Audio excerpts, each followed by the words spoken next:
I trusted my mother-in-law with my daughter. By lunchtime, my child was on a hospital bed. The school called the police before they called me. The principal asked who made the food. When I answered, the officer opened the lunchbox, and everyone stepped back. That's when I realized she was never trying to help me. But before I begin, please like and subscribe to the channel. And we'd love to hear which part of the world are you joining us from. Let us know. Now, let's dive into today's story. The house on Maple Street smelled like burnt coffee and dryer sheets. Talia Brenner moved through the narrow hallway of her ranch-style home with practiced efficiency, her movements automatic after years of the same routine. 5:45 in the morning. The sun hadn't cracked the horizon yet, and the street outside sat dark and silent except for the occasional car passing on its way to the highway. She tied her work boots in the dim kitchen light, double knotting the laces the way she always did. The boots were scuffed and stained from the printing warehouse where she worked. Ink, grease, cardboard dust. She'd been there 6 years now, clocking in at 6:30 every morning except Sundays. The pay wasn't great, but it was steady. Steady mattered more than anything else in Ashford Ridge, Ohio, where jobs disappeared as fast as snow in March. Her phone buzzed against the Formica countertop. Talia stared at the screen. Evelyn Brenner. Her mother-in-law's name glowed in the pre-dawn darkness like a warning light. She let it ring twice before answering. "Morning, Evelyn." "Talia." The voice on the other end was clipped, formal. Evelyn never called her by any term of endearment. Never had. "I already packed Noel's lunch." "You work too hard. Let me do something useful for once." Talia straightened, her fingers still wrapped around her bootlace. She could picture Evelyn in her own kitchen 3 blocks away, standing rigid at the counter, her gray hair pulled into the same tight bun she'd worn for 30 years, her lips pressed thin with disapproval even when she was offering help. "What did you pack?" Talia asked carefully. A pause. Then Evelyn's voice sharpened. "Oh, just soup and some fruit. Don't interrogate me like I'm a criminal, Talia. I raised 3 boys. I think I know how to make a child's lunch." Talia closed her eyes. The kitchen felt smaller suddenly, the walls pressing in. She wanted to say no.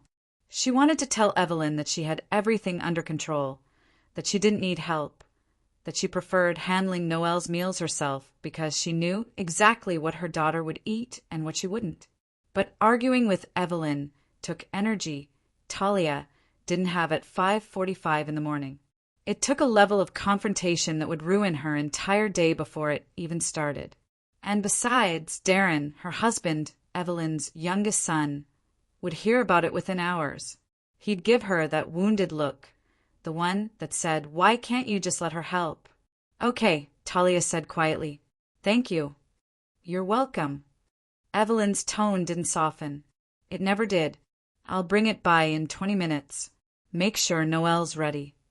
The line went dead. Talia set the phone down and finished tying her boots. Her hands moved mechanically, muscle memory guiding her through the motions while her mind churned. She didn't like this. Didn't like the feeling of losing control over something as simple as her daughter's lunch. But she told herself it was fine. It was soup. Evelyn was difficult, cold, judgmental, but she wouldn't actually hurt Noel. Would she? Talia shook the thought away. That was paranoid. Evelyn was bitter, yes. Ever since her husband died 3 years ago, she'd become harder, more resentful. She blamed the world for her loneliness. She especially blamed Talia for taking her youngest son, for not being the daughter-in-law she'd wanted. Someone traditional, someone who stayed home, someone who didn't question things. But bitter didn't mean dangerous. Talia moved down the hallway and knocked gently on Noel's bedroom door. "Baby, time to get up." A small groan answered her. Then shuffling. The door opened to reveal a 9-year-old girl with dark hair falling loose around her shoulders, still wearing her pajamas with cartoon cats printed on them.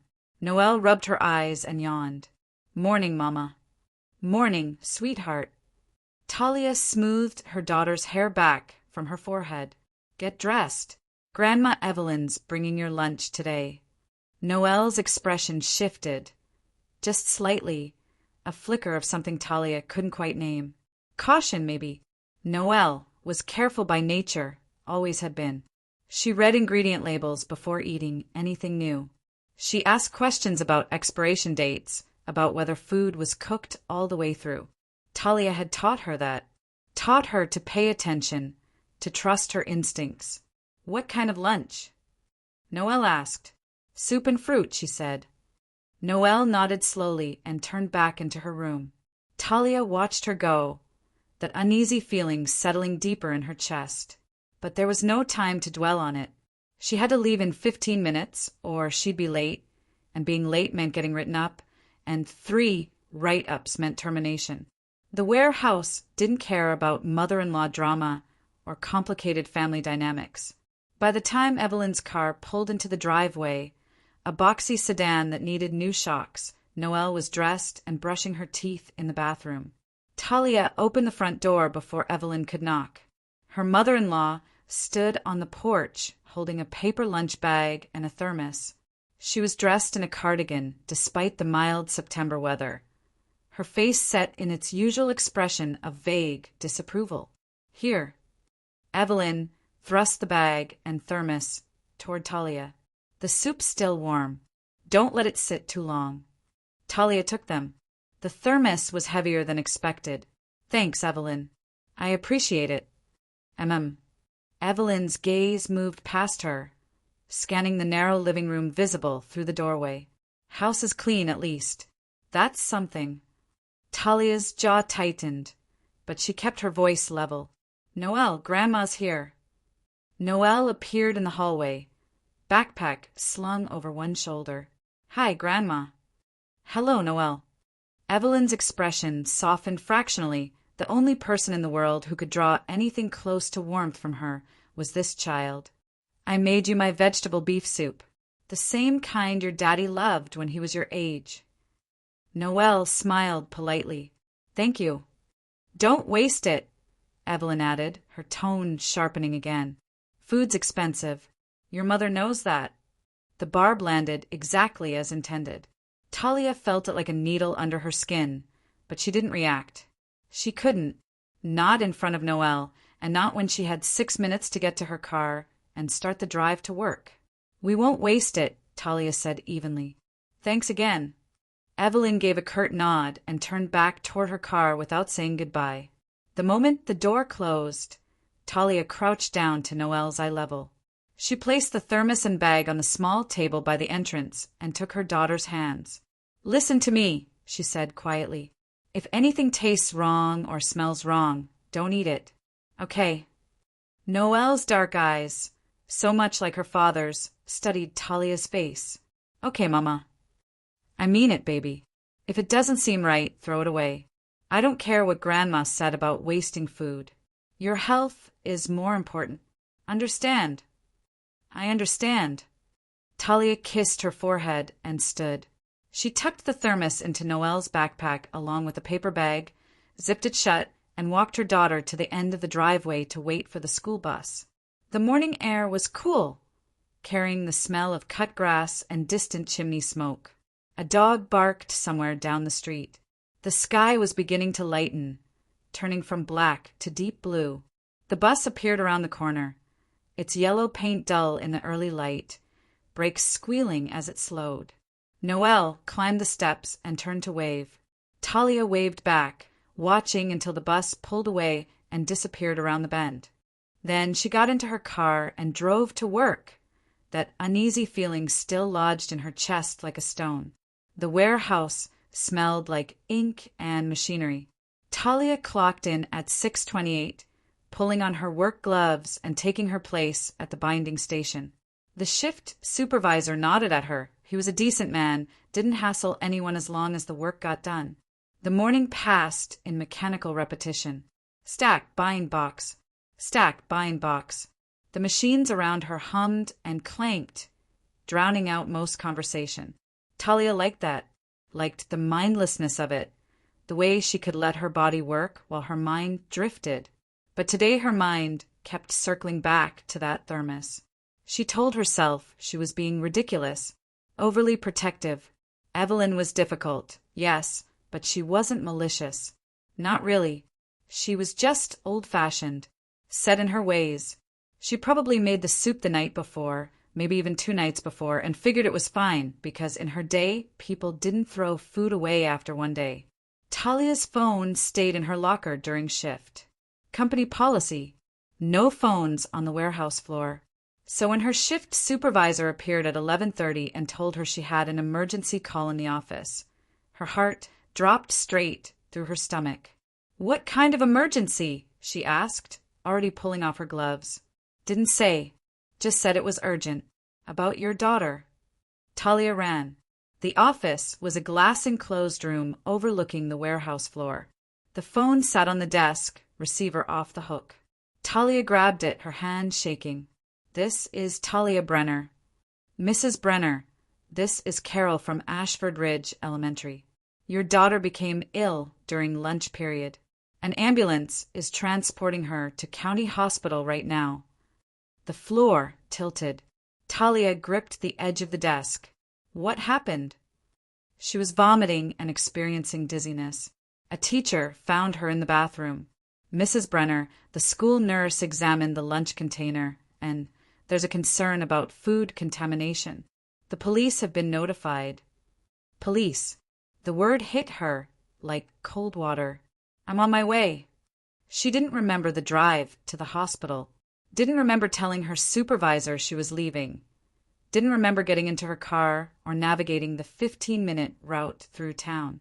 Her mind had gone blank, wiped clean by terror.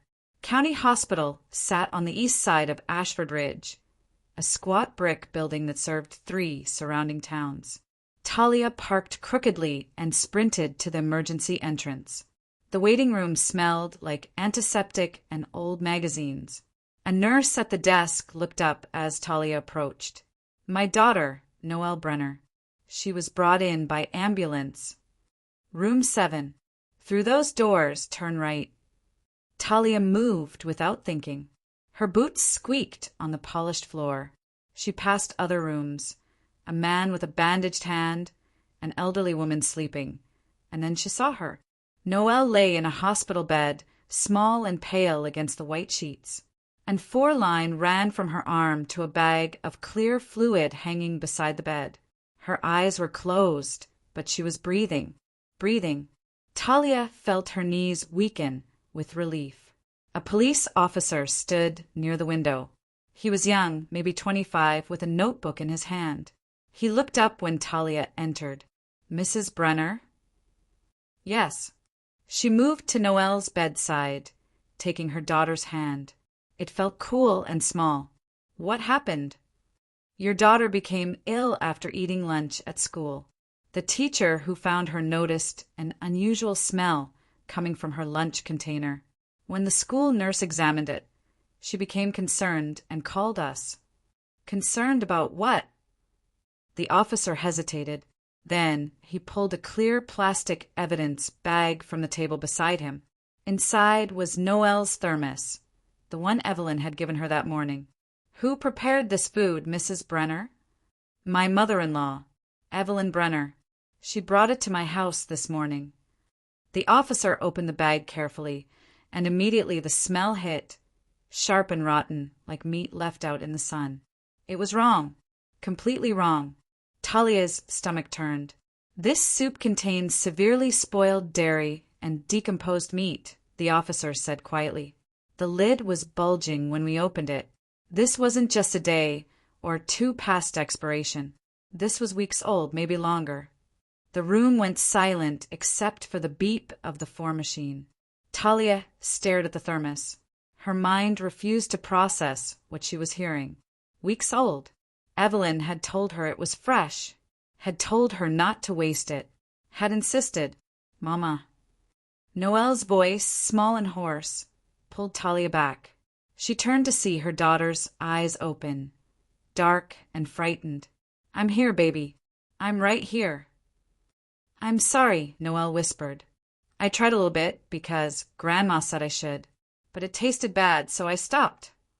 Talia smoothed her daughter's hair, fighting to keep her voice steady. You did exactly right. You did perfect, sweetheart. Don't apologize. The officer stepped closer. Noelle, I need to ask you a few questions. Is that okay? Noelle nodded weakly. Did your grandmother tell you anything about the soup before you ate it? She said it was her special recipe, the kind Daddy liked. She told Mama not to waste food because it's expensive. Noelle's eyes welled up. I didn't want to waste it. You didn't waste anything, Talia said fiercely. You did nothing wrong. The officer made notes. Did you eat anything else from the lunch? Just one spoonful of the soup. It tasted sour and wrong. I spit most of it out. That spoonful, Talia thought with cold clarity, might have saved her daughter's life. A doctor entered the room, a woman in her 40s with tired eyes and kind hands. She checked Noelle's chart, then looked at Talia. Mrs. Brenner, can I speak with you in the hallway? Talia squeezed Noelle's hand once more, then followed the doctor outside. The hallway was quieter, fluorescent lights buzzing overhead. Your daughter is going to be fine, the doctor said immediately. But I need you to understand how serious this was. The food she consumed contained dangerous levels of bacterial contamination, primarily from spoiled dairy and meat products. If she had eaten more than a few bites, we would be looking at severe gastrointestinal damage, possibly sepsis. Talia's hands began to shake. She clasped them together, pressing them against her stomach. The fact that she recognized something was wrong and stopped eating, that saved her. We're giving her fluids and monitoring her closely, but she should make a full recovery. How long will she need to stay here? At least overnight. Maybe 2 nights, depending on how she responds. We want to make sure there's no secondary infection. Talia nodded. Her throat felt tight, words trapped somewhere behind her ribs.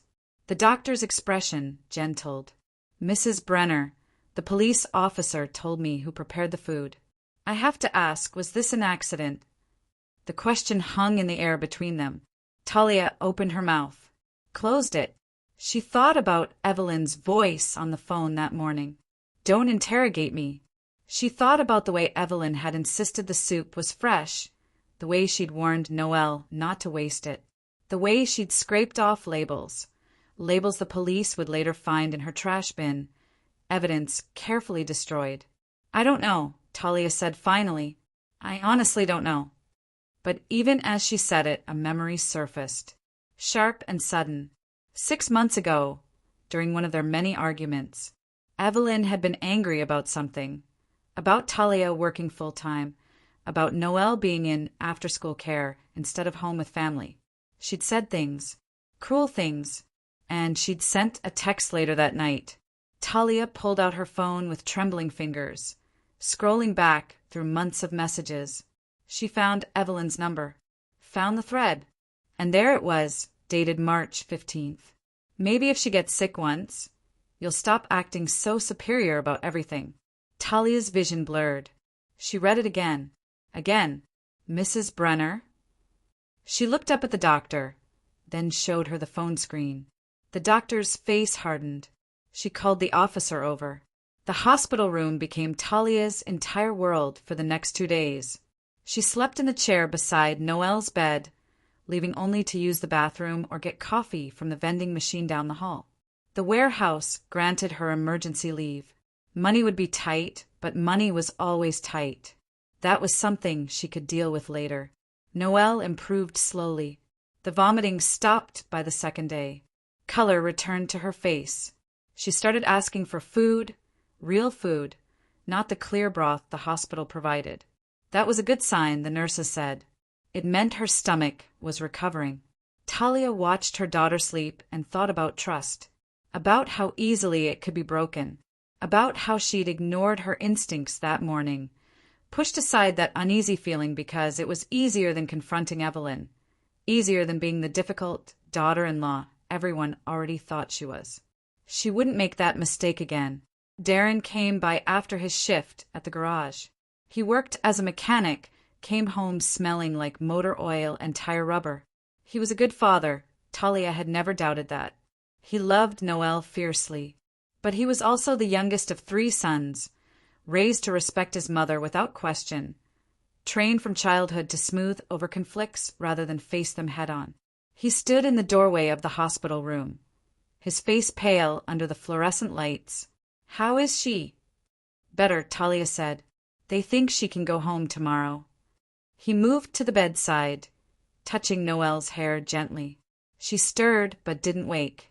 Then he looked at Talia, and she saw the question in his eyes before he spoke it.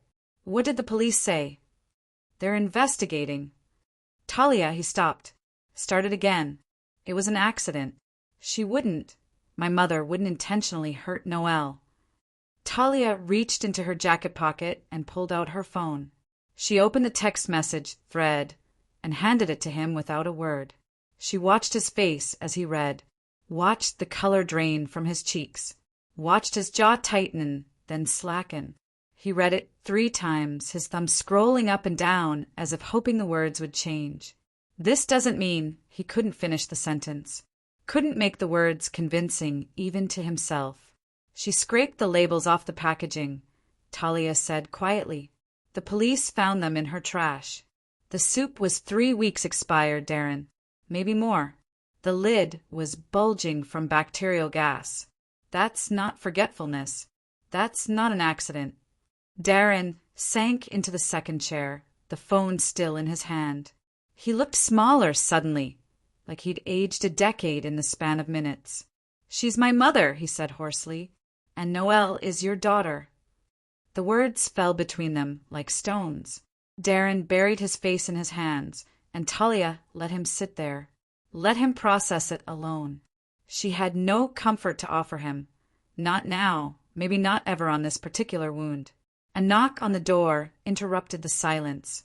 The police officer from the day before, Officer Reeves, Talia had learned his name, stood in the doorway with a woman in a dark blazer. Detective, probably. "Mrs. Brenner, Mr. Brenner. This is Detective Alvarez.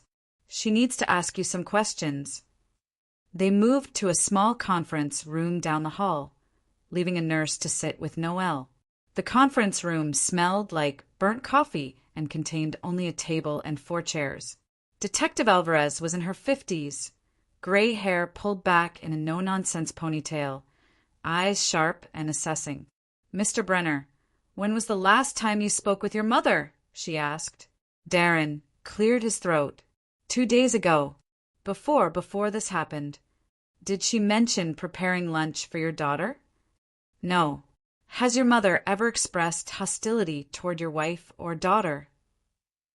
Darren's hands clenched on the table. She and Talia don't always see eye to eye." "That's a diplomatic way of putting it," Detective Alvarez said. "Mrs. Brenner, you provided us with a text message from March. Were there others?" Talia pulled out her phone and showed her the full thread. There weren't many messages. Evelyn rarely texted, but the ones that existed painted a clear picture. Complaints about Talia's parenting, snide comments about working mothers, criticisms about Noel's diet, her schedule, her clothes. And that one message, "Maybe if she gets sick once, you'll stop acting so superior about everything." "We've searched Mrs. Brenner's home with her permission," Detective Alvarez said. "We found 3 other containers of spoiled food in her refrigerator, all with labels removed. One was dairy-based, expired by 5 weeks. We also found internet search history on her computer from last week." She pulled out a printed document and slid it across the table. Talia read the search terms and felt her stomach turn. Can spoiled food cause permanent damage? How much bad meat makes someone sick? Food poisoning symptoms timeline. Darren made a sound, something between a gasp and a sob. He pushed back from the table, hand shaking. "She researched it," he whispered. "She looked it up. She planned this." Detective Alvarez's expression didn't change. "We're bringing charges against Evelyn Brenner for knowingly serving contaminated food to a minor and for child endangerment." Given the evidence of premeditation, the prosecutor may pursue additional charges. What happens now? Talia asked. Her voice sounded distant to her own ears, like someone else was speaking. We'll arrest her this evening. She'll be arraigned tomorrow. You'll both likely be called to testify at some point in the process. Detective Alvarez looked at Darren.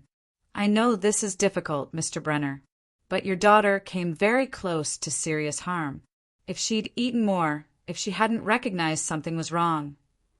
I know, Darren said roughly. I know. Evelyn arrived at the hospital that evening uninvited. Talia was alone in the room with Noelle when she appeared in the doorway. She stood rigid as always, arms crossed over her cardigan, her face set in lines of indignation. I'd like to see my granddaughter. Talia stood slowly from her chair. She positioned herself between Evelyn and Noelle's bed. No, don't be ridiculous, Talia. She's my blood. You poisoned her. The words came out flat and cold. Evelyn's eyes flickered, just for a second, a crack in the mask. Then her expression hardened again. That's absurd. Children exaggerate. The soup was perfectly fine. I ate from the same batch myself. You didn't, Talia said quietly. The container was full when they brought it here. You didn't touch it. It was only a day past expiration. People are far too sensitive these days. In my time. In your time, Talia interrupted.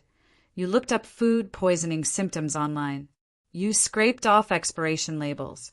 You told my daughter not to waste food you knew was dangerous. Evelyn's face flushed. Who do you think you are? You've always thought you were better than this family, better than me. I raised 3 boys on 1 income. I know about sacrifice. You wouldn't know sacrifice if... Get out. Talia's voice cut through the diatribe like a blade. She took a step forward, her hands clenched at her sides. You're not welcome here. If you don't leave right now, I'll call security.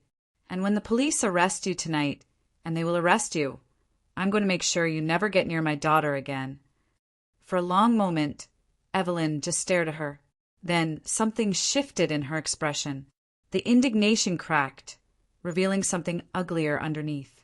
Something almost like satisfaction. You think you can keep her from me? I'm her grandmother. I have rights. You have nothing, Talia said. You made sure of that when you tried to hurt a child to prove a point. Evelyn's mouth opened, closed. Then she turned and walked away, her footsteps sharp and angry in the quiet hallway.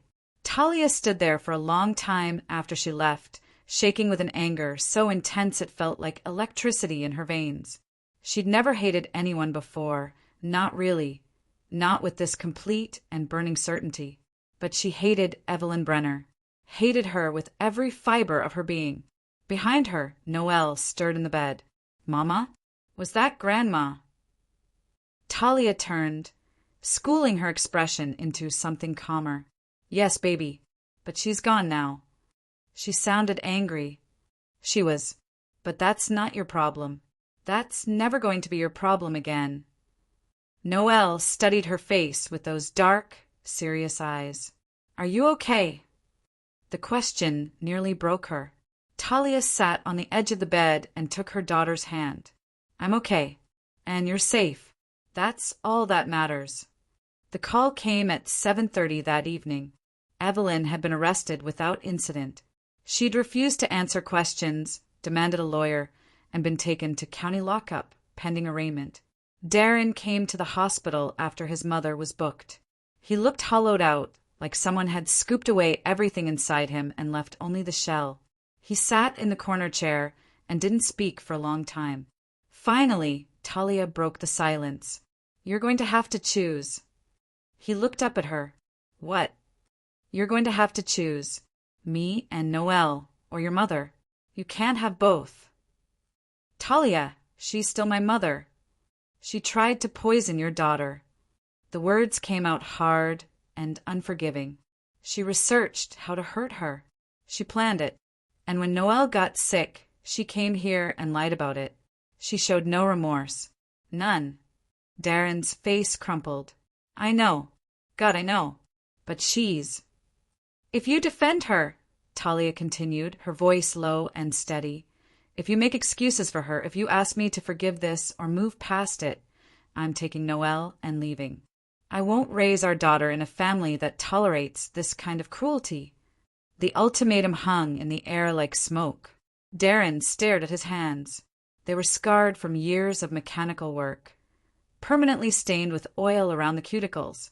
Strong hands that had held Noelle when she was born, that had taught her to ride a bike, that had always protected her. She wasn't always like this, he said quietly. After Dad died, something in her broke. She got bitter, angry at everyone. That's not an excuse. I know it's not. He looked up, and Talia saw tears streaming down his face. I know. I'm not defending her. I'm just trying to understand how she could. How my mother could do this. Talia moved to sit beside him. She took his hand, lacing their fingers together. Sometimes people break in ways that can't be fixed, she said. Sometimes all you can do is protect the people who matter from the sharp edges. Darren nodded. He wiped his face with his free hand, then looked over at Noelle, sleeping peacefully in the hospital bed. She's my daughter, he said. My mother made her choice. Now I'm making mine. The arraignment happened on a Thursday morning. Talia took the day off work, unpaid but necessary. She sat in the courtroom with Darren, watching Evelyn stand before the judge in an orange jumpsuit.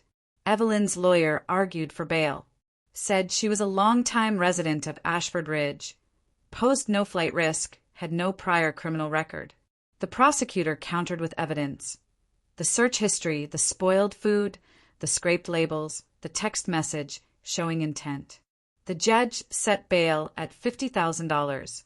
Evelyn's eyes found Talia across the courtroom. They were cold and hard, filled with something that looked like vindication despite the circumstances, as if being arrested and charged only confirmed her worldview, that everyone was against her, that she was the victim here. Talia held her gaze and didn't look away. Evelyn's brothers, Darren's older siblings, men Talia barely knew, posted bail that afternoon. She was released with conditions: no contact with Noelle, no contact with Talia, stay within the county. The trial was set for 3 months later. Those 3 months were the strangest of Talia's life. The story made local news, not the front page, but page 3, a small article about a grandmother charged with child endangerment. People at the warehouse asked careful questions. Parents at Noelle's school whispered when Talia picked her up. She transferred Noelle to a different elementary school across town, one where nobody knew their story. A fresh start in a familiar place. Noelle handled it with the same careful resilience she applied to everything, making new friends slowly, watching and assessing before committing to anything. Talia filed for a restraining order and got it. 200 yards. Evelyn was forbidden from coming near Noelle, from contacting her in any way. The piece of paper felt flimsy, like it couldn't possibly protect against something as corrosive as Evelyn's resentment. But it was something. Darren struggled. His brothers called him a traitor for siding with Talia. His mother sent letters through her lawyer.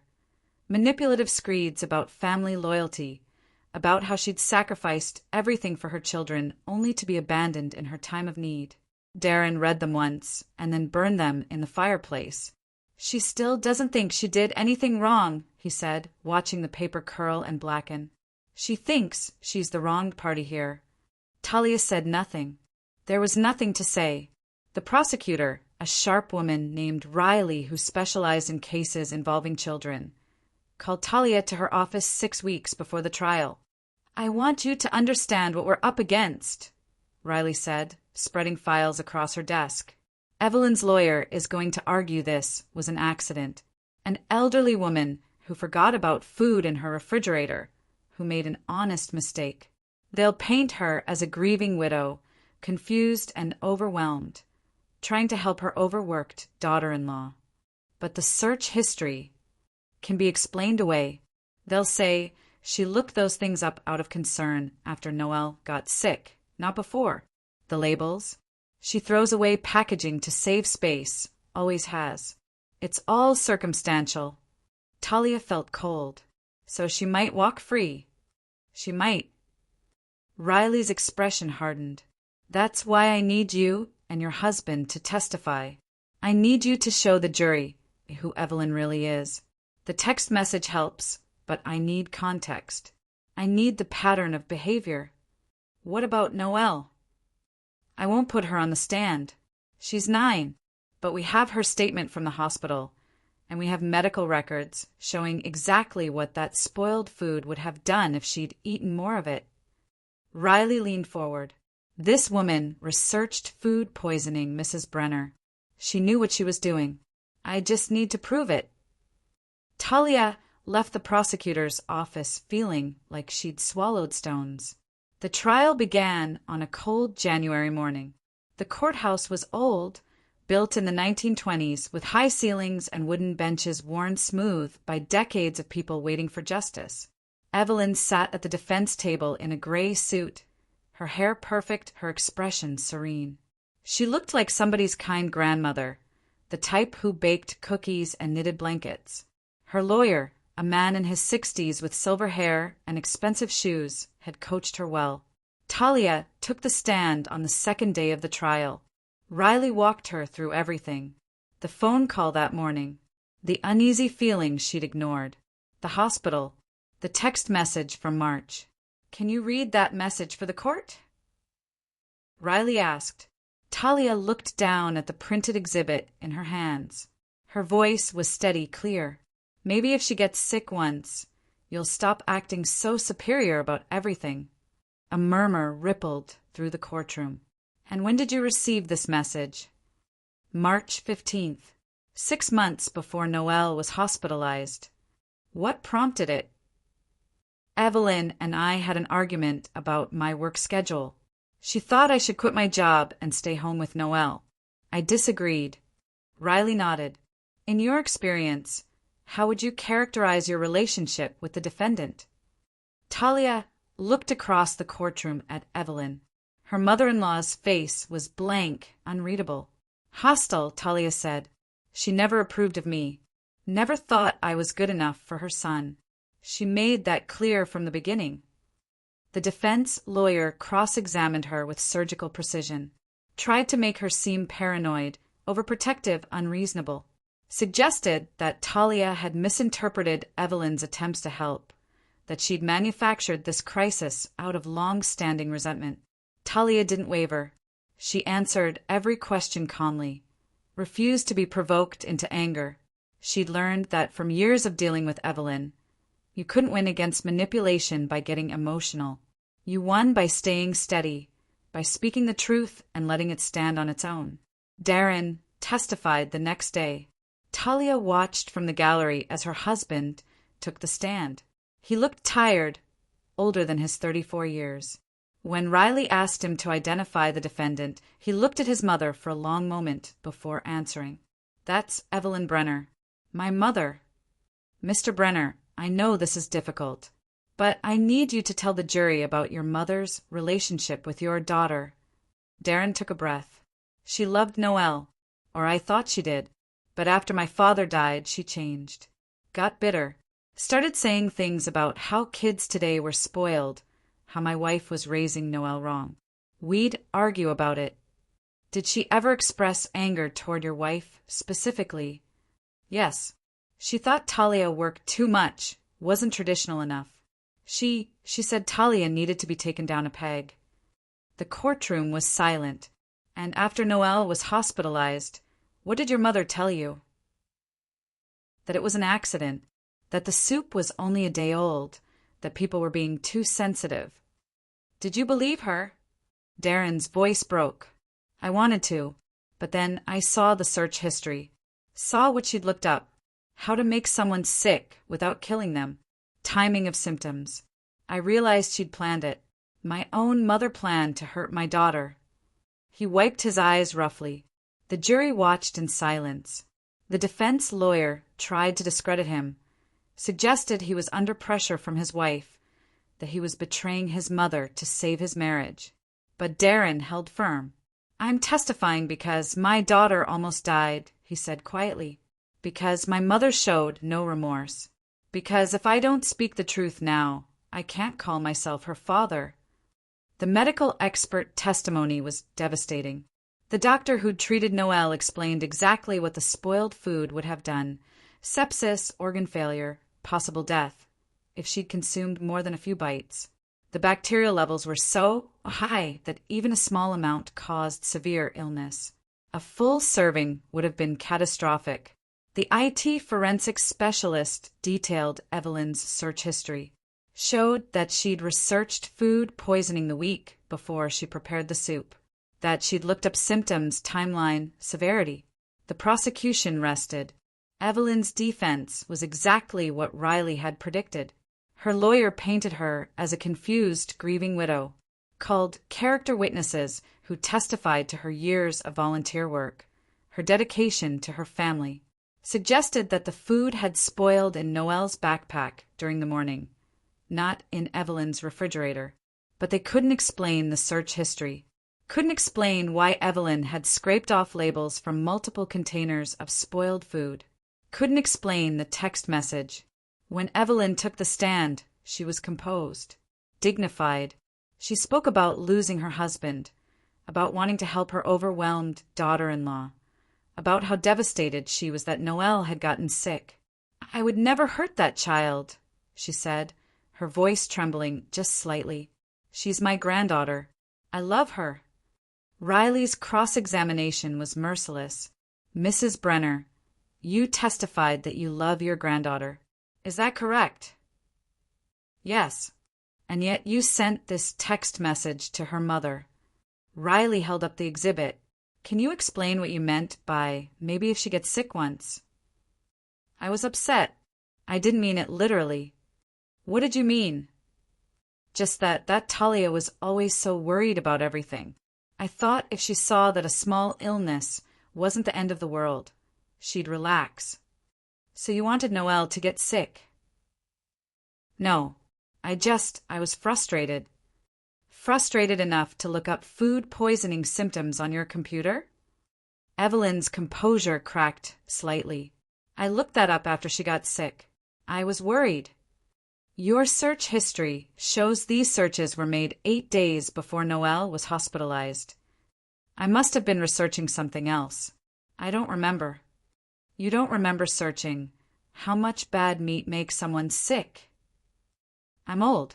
I forget things." Riley paused, letting the jury absorb that statement. Then she picked up another exhibit. "Mrs. Brenner, why did you scrape the labels off the food containers in your refrigerator?" I didn't do that." "The police found them in your trash. Labels from 3 different containers, all removed. Can you explain why?" Evelyn's face flushed. "I throw away packaging sometimes, to save space." "Including the label showing the expiration date on the soup you served to your granddaughter?" "I didn't know it was expired." The lid was bulging, Mrs. Brenner. The contents were visibly spoiled. "How could you not know?" For the first time, Evelyn's mask slipped completely. Her expression hardened into something cold and resentful. "That child is soft," she said, "just like her mother. A little stomach ache never killed anyone. In my day, we didn't coddle children. We taught them resilience." The courtroom went silent. Riley let the words hang there. Then she said quietly, no further questions. The jury deliberated for 6 hours. Talia and Darren waited in the hallway outside the courtroom, not speaking. There was nothing left to say. Everything that mattered had already been said under oath. When the bailiff called them back in, Talia's hands were shaking. She gripped the bench in front of her as the jury filed in. "Has the jury reached a verdict?" "We have, Your Honor." "On the charge of knowingly serving contaminated food to a minor, how do you find?" "Guilty." "On the charge of child endangerment, how do you find?" "Guilty." Talia heard the words, but they felt distant, muffled. Beside her, Darren's breath came out in a shuddering exhale. Evelyn sat motionless at the defense table. Her face remained blank, but her hands clenched into fists on the polished wood. The judge spoke. "Mrs. Brenner, you will be remanded to custody pending sentencing. Sentencing will occur in 30 days. As the bailiff approached to take her away, Evelyn turned and looked directly at Talia. There was no remorse in that look. No regret. Only cold, calculating resentment. Talia stared back, unflinching. Evelyn was led away in handcuffs. Sentencing came on a gray February morning. The judge gave Evelyn 5 years, 2 for the contaminated food charge, 3 for child endangerment, to be served consecutively. With good behavior, she might be out in 4. But Talia wasn't planning on being there when she got out. She filed an emergency motion to extend the restraining order indefinitely. Filed for a modification of Darren's relationship with his mother. Supervised visits only, never around Noelle. She documented everything. Built a paper trail that would protect her daughter long after the criminal case was over. Evelyn's brothers called Darren a traitor to his family. Said he should be ashamed. Darren changed his phone number and stopped answering emails. "They'll never understand," he told Talia one night, lying awake in bed. "They think family means loyalty no matter what. That you protect your own even when they're wrong. Family means protecting the vulnerable," Talia said. "Noelle is our family. That's where our loyalty belongs." He pulled her closer. They lay there in the dark, listening to the house settle around them. Years passed. Noelle grew into a teenager, sharp and careful, with her mother's instincts and her father's mechanical aptitude. She never asked about Evelyn for a long time. The restraining order remained in place, renewed every 2 years without incident. Evelyn was released from prison after 3.5 years. She moved to a small apartment on the other side of town, worked part-time at a church thrift store. She never apologized, never acknowledged what she'd done. She maintained to anyone who would listen that she'd been wrongly convicted, that her ungrateful son and vindictive daughter-in-law had destroyed her life. When Noelle was 15, she came to Talia with a question. They were in the kitchen together, making dinner. Talia was chopping vegetables for stir-fry while Noelle set the table. The question came out of nowhere, quiet and careful. "Why don't we see Grandma Evelyn?" Talia set down her knife. She'd known this moment would come eventually, had prepared for it, rehearsed different ways to explain. But in the end, she chose the truth, because she tried to hurt you when you were 9. And protecting you matters more than pretending everything is fine. Noelle absorbed this in silence. Then, I remember. The soup. Being in the hospital. You remember? Not everything, but I remember feeling scared. And I remember you holding my hand. Talia reached across the counter and took her daughter's hand now, just like she had in that hospital room 6 years ago. "You never have to see her if you don't want to," Talia said. "And if you do want to someday, we'll talk about it. But you get to decide. Not her. Not guilt. Not family obligation. You." Noelle squeezed her hand. "I don't want to." "Okay. Does that make me a bad person?" "No, sweetheart. It makes you someone who knows her worth, who knows she deserves to be safe." They finished making dinner together. That night, the 3 of them, Talia, Darren, and Noelle, ate at the small kitchen table and talked about regular things.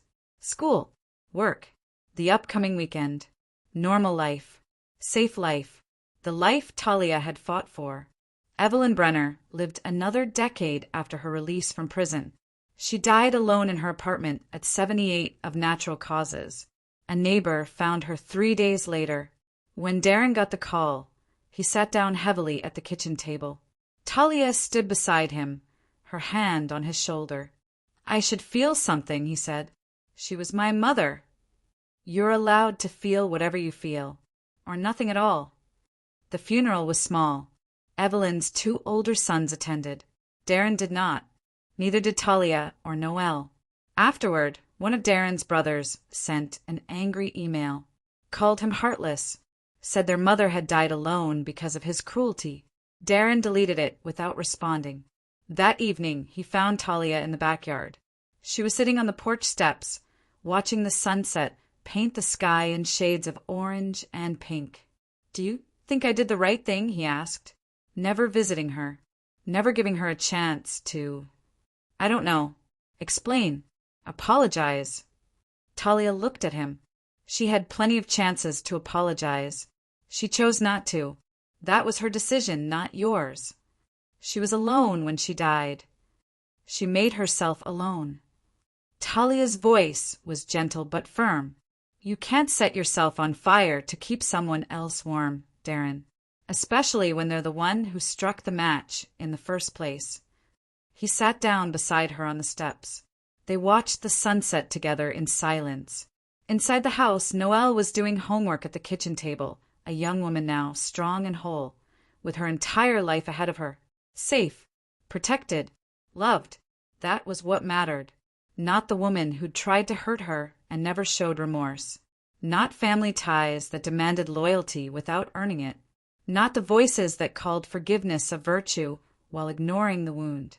What mattered was this: a daughter who trusted her mother's protection. A husband who'd chosen his child over his bitterness. A family that understood boundaries weren't cruelty, they were survival. Talia had made her choice 6 years ago in a hospital room, holding her daughter's hand and promising silently that no one would ever hurt her like that again. She'd kept that promise. She'd never doubted herself, and she never would. The sun dipped below the horizon, and the sky darkened to indigo. Stars began to appear, one by one, steady and unchanging. Talia and Darren sat together on the porch steps, watching night fall over their small town, their safe home, their carefully protected world. Some wounds didn't heal with forgiveness. Some people didn't deserve second chances. And sometimes the most loving thing you could do was refuse to compromise on safety, refuse to bend to pressure, refuse to let cruelty disguise itself as family. Talia had learned that lesson the hard way, but she'd learned it well, and she'd never forgotten it.